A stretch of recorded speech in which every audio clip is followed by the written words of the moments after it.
One often hears stories of neighborhood disputes, of petty tyrannies flourishing in the unexpected quiet of suburban settings. Perhaps you listening to this have your own tales to tell of battles fought over fence lines or the precise shade of a front door. Feel free to share those experiences in the comment section below, as this account of a homeowners association president who pushed too far might certainly resonate.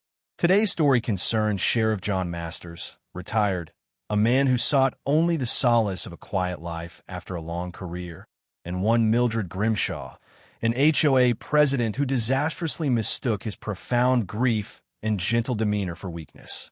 She oversaw the violation of his home, the desecration of a sanctuary meant for healing. What Mildred Grimshaw couldn't comprehend was that in her arrogance, she had awakened a formidable skill set, one honed over decades of unwavering law enforcement.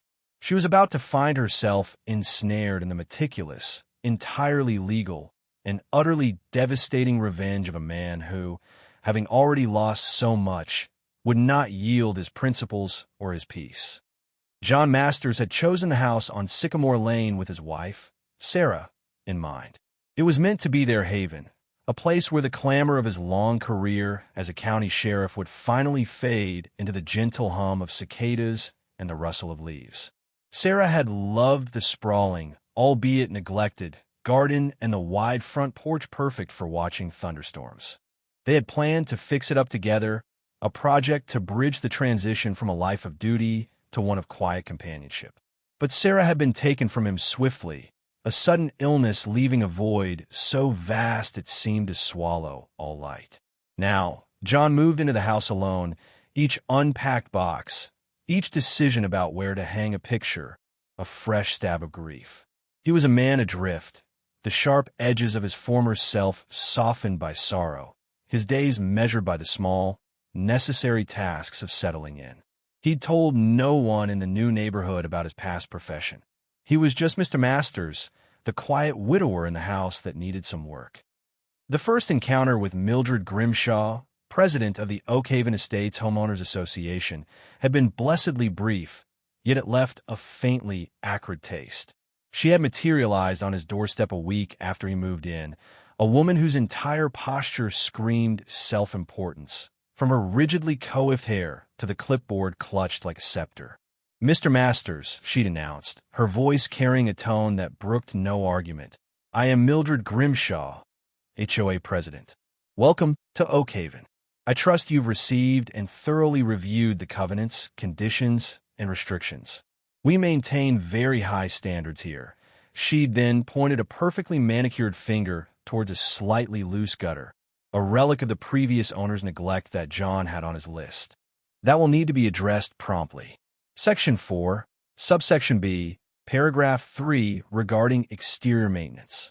"We issue notices, then fines, no warmth, no genuine welcome, just a recitation of rules and an implied threat." John had merely nodded, thanked her curtly, and closed the door, a familiar weariness settling over him. Just another petty tyrant, he'd thought, dismissing her as an annoyance he'd manage with polite deference. He was too consumed by his loss to engage with such trivialities. He decided to visit his daughter, Clara, for a long weekend. She worried about him, alone in that big house with his memories. He needed the break, a change of scenery, a reminder of life beyond the quiet, sorrowful rooms. He'd only been gone 4 days. The drive back was contemplative, a fragile sense of peace beginning to settle in his chest. He turned on a Sycamore Lane, anticipating the familiar sight of his house, perhaps even mustering the energy to start on Sarah's planned rose garden by the south wall. But the sight that greeted him sent a jolt of icy disbelief through his entire body, instantly shattering the tentative calm. His front yard was a scene of violation. The mature oak tree near the driveway, the one Sarah had admired for its sturdy branches, was gone, reduced to a raw, ugly stump. The faded but charming blue paint of the house, which he and Sarah had planned to repaint in a similar, soft shade, was now covered in a glaring, aggressive beige, the workmanship sloppy, with paint splattered on his windows and the stone pathway. Worst of all, The patch of earth by the south wall, where Sarah had envisioned her roses, where he'd already spent hours gently amending the soil, was now a barren expanse of coarse gravel, bordered by stark, black plastic edging. It looked brutal, sterile, an insult to every gentle memory he held of his wife. A large, official-looking sign was staked into the brutalized lawn. Property improvement in progress. Oakhaven Estates, HOA, his heart hammered against his ribs, a cold fury rising through the shock and grief. He walked, almost stumbled, to the front door, his gaze sweeping over the damage. The porch swings Sarah had picked out, still in its box in the garage, now seemed like a cruel joke. He found a thick envelope jammed into his mailbox. Inside, a bill for several $1,000s, itemizing emergency landscaping correction, mandatory exterior repainting, approved color scheme, and property compliance remediation at the bottom, a curt note signed by Mildred Grimshaw. Urgent action was required to bring your property into compliance with Oakhaven standards as per CC and RS Sections 7, 9, and 12. Prompt payment is expected. John sank onto the steps of his newly hideous porch, the demand letter trembling in his hand. Destroyed. They just destroyed it. The roses for Sarah, the tree she'd loved, the color they'd chosen together. It wasn't just paint and plants. It was memory. It was solace. It was the last tangible connection to the future they were supposed to share. This wasn't a beautification project. This was a defilement. The grief that had been a dull ache now flared into a sharp, piercing agony, quickly followed by a sensation he hadn't truly felt since his early days on the force. A clear, cold, and utterly resolute anger. This is not just an overzealous HOA, he thought, his jaw tightening. This is malicious. This is a deliberate act of destruction, and she expects me to pay for it. He stood up, the weariness that had clung to him for months seeming to recede, replaced by a steely purpose. He walked through the house, his eyes, once clouded by sorrow, now sharp and analytical. He went into his study, a room still mostly filled with boxes. One particular box, labeled J. Masters, Personal Effects, Old Precinct, was pulled from the stack. Inside, beneath old commendations and photographs, were a set of evidence collection tools, notebooks, and manuals on investigative procedure. He hadn't looked at them in years. Now, he picked up a fresh notebook and a pen. The familiar weight felt good in his hand. All right, Mildred Grimshaw, he thought, a grim line settling around his mouth. You wanted to enforce the rules. Let's see how well you actually follow them. You picked the wrong damn house. The sheriff wasn't retired anymore. He was just on a different kind of case. The first step was meticulous documentation. John photographed everything from multiple angles. The butchered tree stump, the sloppy paint job with its careless splatters on his windows and brickwork, the ugly gravel bed where Sarah's roses should have been. He noted the lack of any prior written warnings specific to these violations, other than Mildred's vague verbal comment about the gutter. He carefully read the thick HOA CC&R booklet, highlighting every section Mildred had cited, then cross-referencing them. He found clauses about maintaining property, yes, but also clauses detailing procedures for notifications, for hearings, for owner consent, for major alterations, none of which had been followed. The emergency provisions she'd likely claim were flimsy and clearly not applicable to a paint color or a healthy tree. He spent the next 2 days making quiet, discreet inquiries.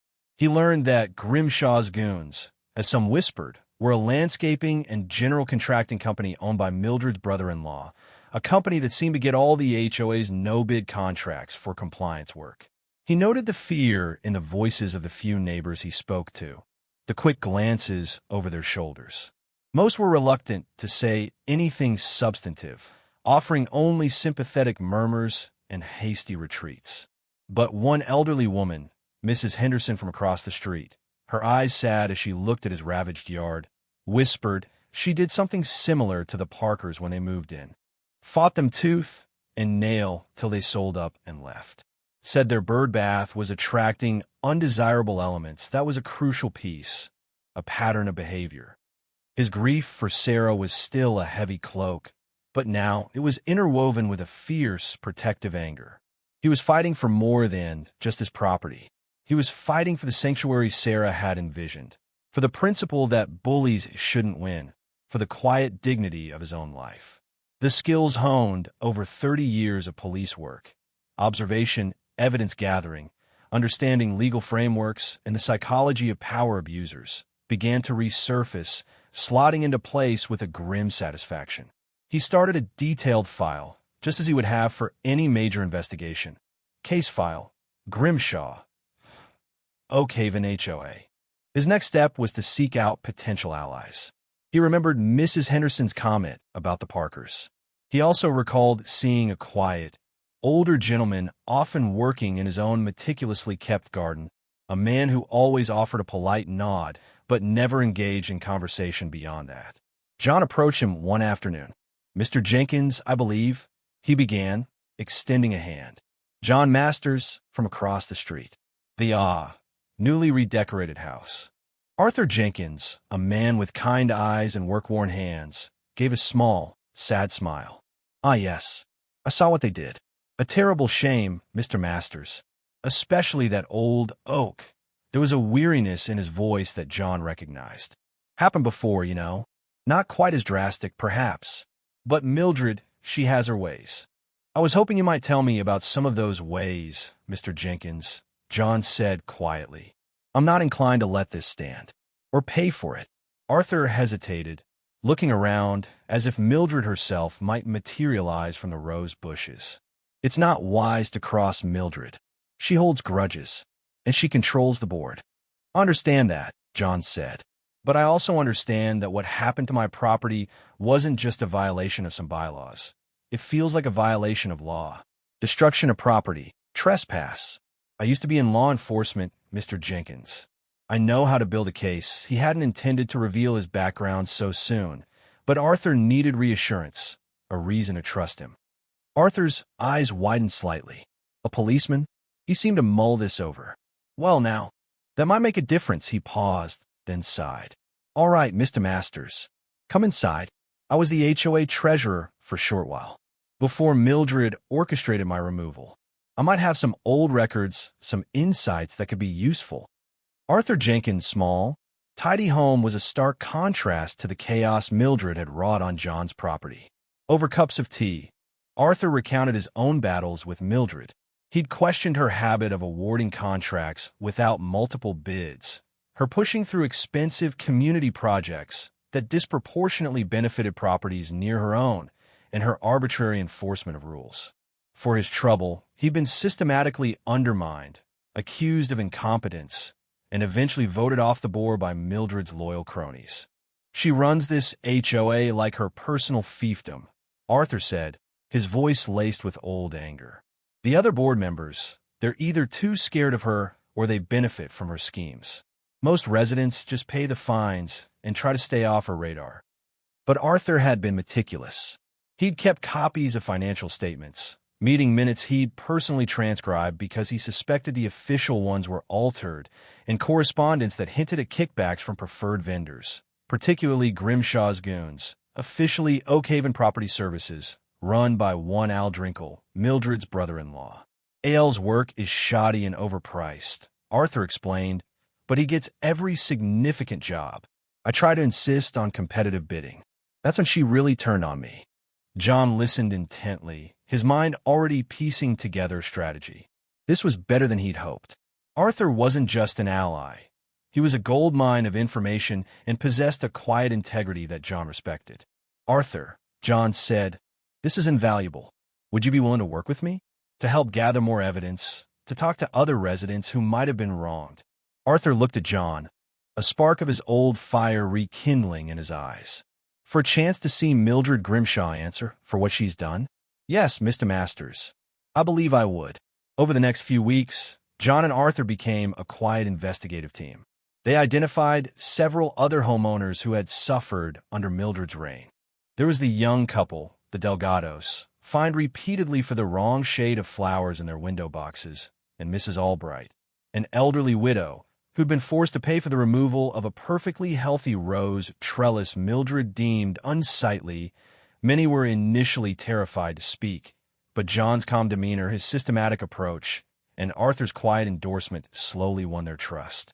He collected sworn affidavits, careful to ensure every detail was accurate and corroborated. The picture that emerged was one of systemic abuse of power. Mildred didn't just enforce rules. She invented them, twisted them, and applied them selectively for personal vendettas or financial gain. The HOA's finances, under Arthur's guidance, revealed a pattern of inflated invoices from Oakhaven Property Services and large, vaguely described expenditures from the reserve fund that often coincided with improvements near Mildred's own property or those of her board allies. John meticulously cross-referenced these with public property records and satellite imagery showing before and after changes. Mildred, meanwhile, was not idle. Having received no payment from John for the renovations, and perhaps hearing whispers of his conversations with other residents, she escalated her attacks. John began receiving a flurry of violation notices. His grass was allegedly a quarter-inch too long. A barely visible hairline crack in his driveway was suddenly a structural hazard. His temporary, neat stack of firewood for the coming winter was an eyesore. Each notice came with an exorbitant fine and a threat of liens. At the poorly attended monthly HOA meeting, which John now made a point of observing from the back row, Mildred made thinly veiled comments about newcomers who think they're above the rules and disruptive elements threatening our community standards, her gaze often flicking towards him. She was supremely confident, basking in the obsequious nods of her board. She's underestimating me, John thought, a flicker of grim satisfaction touching his lips. She sees a quiet old man, not a patient hunter, setting a trap. Her arrogance was becoming her biggest liability. He continued to document every new threat, every new fine, adding them to the growing file. The pressure was building, but so was his resolve, and more importantly, his case. The strategic planning phase was intense, conducted in the quiet of Arthur's living room or John's partially restored study. Sarah's garden was still a gravel pit, a constant, painful reminder of what had started this. But now it also fueled John's meticulous preparation. He, Arthur, and a core group of 3 other emboldened homeowners, the Delgados and a retired accountant named Maria Sanchez, who had also suffered Mildred's arbitrary fining, formed what they wryly called the Oakhaven Liberation Front. Our approach needs to be multi-pronged, John outlined, tapping a flowchart he'd sketched on a large notepad. First, the direct damage to my property. That's a civil matter, and I intend to sue Mildred and the HOA for destruction of property, trespass, and the cost of restoration, plus damages for the emotional distress. The evidence for that is solid. He pointed to a stack of photos and his heavily annotated CC and RS. Second, he continued, Mildred's removal as president. Arthur, your knowledge of the bylaws here is key. We need to follow the procedure for calling a special meeting and a vote of no confidence to the letter. No mistakes, Arthur nodded, already pulling out his copy of the HOA governing documents. We'll need to draft a petition, get signatures from the required percentage of homeowners. The dossier we're compiling will be crucial for convincing them. The dossier, Maria Sanchez interjected, her sharp eyes gleaming, needs to clearly show the financial mismanagement. People understand money. When they see where their fees are really going, they'll be furious. She had taken Arthur's raw data on Al Driscoll's contracts and the reserve fund expenditures and was transforming it into clear, damning charts and summaries. Exactly, John affirmed. And that leads to the third prong, potential criminal charges. The evidence of kickbacks, while circumstantial at this stage, combined with what looks like embezzlement or at least fraudulent use of HOA funds, is something the district attorney's office might be interested in, especially with multiple victim statements. He knew this was a longer shot, but the threat of it, properly presented, could be a powerful lever. While they planned, Mildred, oblivious to the storm gathering beneath her, pressed on with her latest grandiose scheme. The Oakhaven Grand Entrance Beautification Project. This involved new, elaborate stone pillars, wrought iron gates. Even though Oakhaven wasn't a gated community, and extensive landscaping, all concentrated at the main entrance nearest her own cul-de-sac. The projected cost was astronomical, requiring a hefty special assessment levied on every homeowner. This, more than anything John and his group could have orchestrated, galvanized the previously apathetic residents. Grumbling grew louder in the neighborhood. The stakes were undeniably rising. John received a formal notice of intent to place a lien on his property for non-payment of the compliance bill and the subsequent bogus fines. Mildred's lawyer, a slick operator from a downtown firm, sent him a cease and desist letter, accusing him of defaming Mildred and interfering with HOA business. Good, John thought. She's overplaying her hand, creating a paper trail of her own aggression. He forwarded copies to his own lawyer, a retired judge he knew from his sheriff days who had agreed to represent him pro bono, intrigued by the flagrant injustice. Mildred also began a subtle smear campaign. John heard from Mrs. Henderson that Mildred was telling people he was a disgruntled troublemaker, possibly unstable from grief, and trying to destroy the community's property values by neglecting his home. A particularly galling accusation, given she was the one who had authorized its defacement. The pressure was immense. There were nights John lay awake, the weight of it all pressing down, Sarah's absence a raw ache.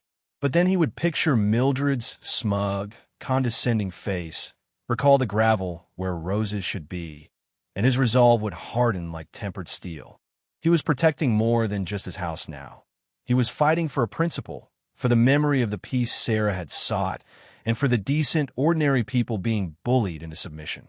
He was in too deep to back down, and Mildred Grimshaw had no idea of the legal and procedural avalanche that was about to descend upon her. The day arrived. John, his lawyer having filed the civil suit against Mildred Grimshaw personally, Al Driscoll, Oakhaven Property Services, and the Oakhaven Estates HOA that very morning, felt a grim sense of anticipation. Simultaneously, the Oakhaven Liberation Front executed their plan with military precision. Dozens of petition copies for a special meeting to discuss the conduct of the HOA president and board and to hold a vote of no confidence were circulated by a now surprisingly large group of volunteers. Attached to each petition was a carefully condensed, yet damning, summary of Maria Sanchez's financial findings and a selection of anonymized victim testimonies regarding arbitrary fines and property damage. The response was immediate and overwhelming. Within 48 hours, they had signatures from over 60% of the homeowners, far exceeding the threshold required. The formal request for the special meeting, complete with the signed petitions, was delivered to Mildred Grimshaw and the HOA secretary. John could only imagine her reaction. The meeting was legally required to be held within 15 days. The night of the special HOA meeting, the community clubhouse, usually sparsely attended, was packed to capacity. Extra chairs had to be brought in, and people stood along the walls and spilled out into the hallway. A buzz of nervous, angry energy filled the air. Mildred Grimshaw sat at the head table with her board, looking unusually pale but attempting her usual air of imperious control. Her usual sycophants on the board looked distinctly uncomfortable, avoiding eye contact with the crowd. Arthur Jenkins, as a respected former treasurer, was nominated by the crowd to chair this special meeting, a move that clearly infuriated Mildred but was perfectly within the procedural rights of the members. Arthur, calm and dignified, called the meeting to order. John was the first to speak. He didn't raise his voice. He didn't use inflammatory language. Instead, he calmly, methodically laid out his case, just as he would have presented evidence in court.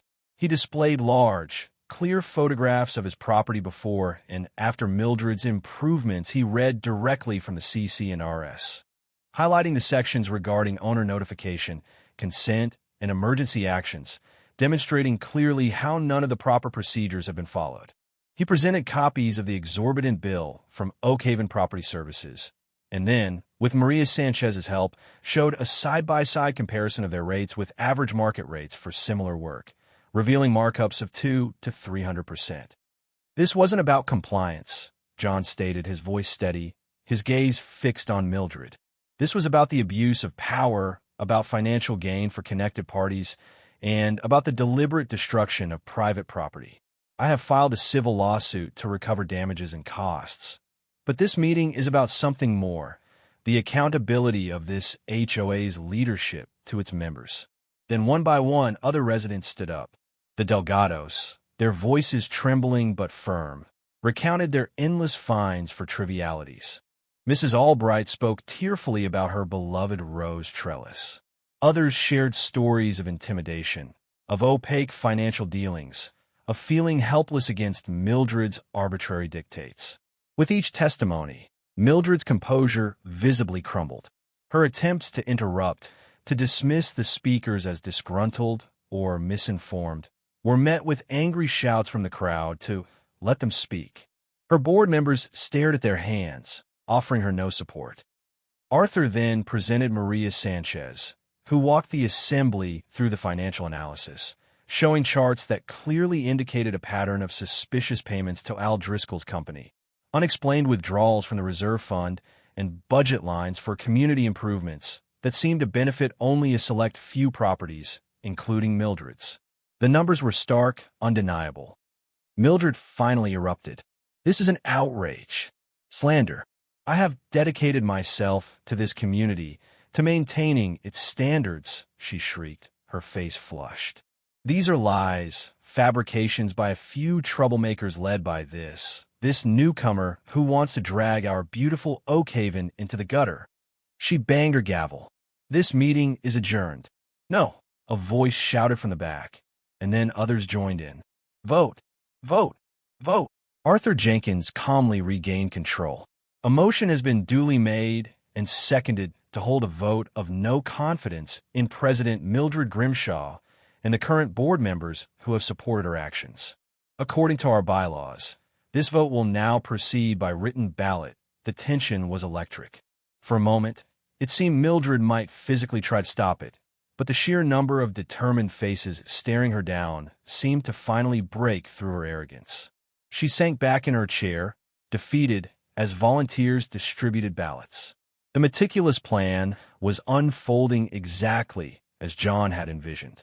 The hunter had cornered his prey, not with force, but with facts, with rules, and with the collective will of a community that had finally found its voice. The counting of the ballots was swift and decisive. Arthur Jenkins, his voice resonating with a quiet triumph he had waited years to experience, announced the results. By a vote of 187 to 12, the motion of no confidence in Mildred Grimshaw as president of the Oakhaven Estates HOA has passed. She is hereby removed from office, effective immediately. A stunned silence for a beat, then the clubhouse erupted in cheers and applause. Mildred sat frozen, her face a mask of disbelief and fury. Her reign was over. Similar votes followed, ousting her key allies on the board. John watched, a profound sense of grim satisfaction washing over him. It wasn't elation, but the quiet contentment of a difficult job brought to a just conclusion. His personal vindication was only part of it. Seeing the relief and empowerment on the faces of his neighbors, the people who had suffered in silence for so long, was a powerful reward. The dossier they had compiled, detailing the financial irregularities and suspected fraud, had already been hand-delivered to the district attorney's office that afternoon by John's lawyer, along with a formal request for an investigation. The immediate aftermath was chaotic but cathartic. An interim board was quickly nominated from the floor, with Arthur Jenkins unanimously elected as interim president to guide the HOA through the transition.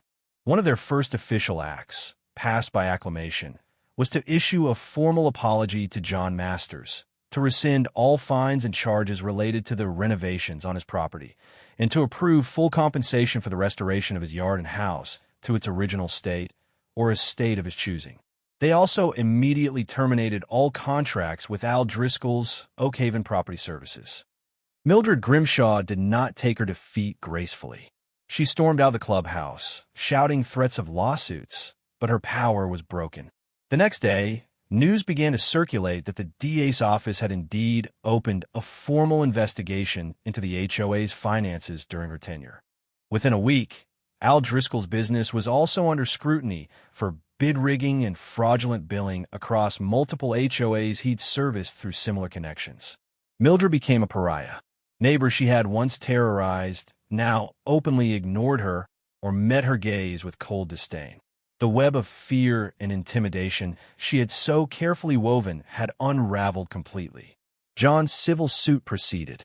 Faced with a mountain of evidence, the HOA's insurance company, advised by the new interim board, quickly moved to settle. John received a substantial sum, more than enough to repair the physical damage and compensate for the emotional distress. More importantly, it was an official acknowledgement of the wrong that had been done. He had stood his ground, used the skills he had, and justice, in this instance, had prevailed. The threat to his home, to Sarah's memory, was neutralized. He could finally breathe again, the heavy weight of the fight lifting from his shoulders. His quiet dignity had been assailed, and he had responded not with equal ugliness, but with a precise and unyielding demand for accountability. The brutal revenge was simply the unvarnished truth, laid bare for all to see, and the inevitable consequences that followed. In the months that followed, a new sense of community began to bloom in Oakhaven Estates. The interim board, with Arthur Jenkins at the helm, worked diligently to untangle the financial mess Mildred had left behind and to revise the HOA bylaws, incorporating new rules for transparency, competitive bidding on all contracts, and clear procedures for resident grievances and appeals. Regular town hall meetings were established, encouraging open dialogue and participation.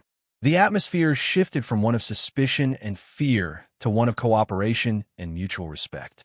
The Oakhaven Liberation Front quietly disbanded, its members now active participants in the reformed HOA. John, with the settlement funds, began the slow, careful work of restoring his property. He hired a reputable local contractor to repaint the house in the soft, welcoming blue he and Sarah had originally envisioned. He had the ugly gravel pit removed, and with the help of a landscape architect recommended by Mrs. Henderson, he started to lay out the rose garden Sarah had dreamed of. He found a quiet satisfaction in the physical labor, in nurturing new life from the soil that had been so violated. Each planting was an act of healing, a tribute to her memory, but also a testament to his own resilience. He didn't return to being a recluse. His actions had made him a reluctant hero in the neighborhood. People greeted him with genuine warmth now, sought his advice, included him in local gatherings. He found he didn't mind as much as he thought he would. The fight had reawakened parts of him that had lain dormant since Sarah's passing.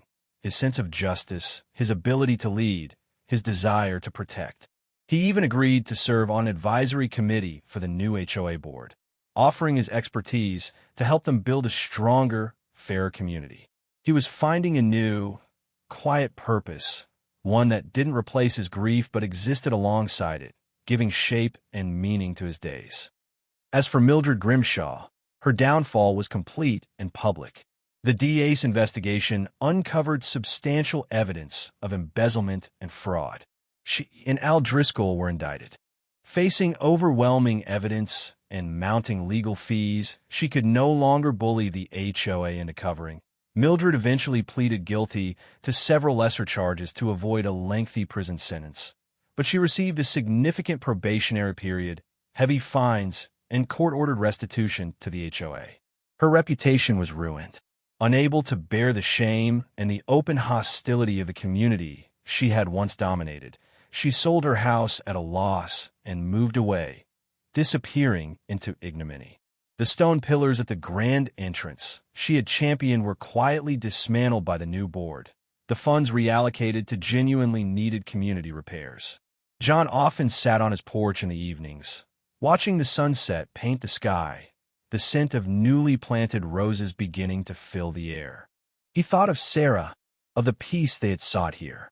It had been a brutal detour, a fight he had never wanted, but through it, he had not only reclaimed his sanctuary, but had also helped an entire community find its voice and its integrity. He learned that even in retirement, even in grief, a person's skills and character could be called upon in unexpected ways. The core lesson, perhaps, was one of resilience, an enduring truth that unchecked power, fueled by arrogance, will almost invariably sow the seeds of its own destruction. Justice sometimes required a steady hand, a sharp mind, and the courage to stand firm, even when you felt you had little left to stand for. And Sarah, he knew, would have been proud, not of the fight itself, but of him finding a way to protect their dream, and in doing so, finding a path back to life. It makes one wonder, doesn't it, how many other Mildred Grimsaws are out there, and how many quiet heroes are waiting for the right, or perhaps the wrong, provocation to stand up and say, "Enough, thank you for listening."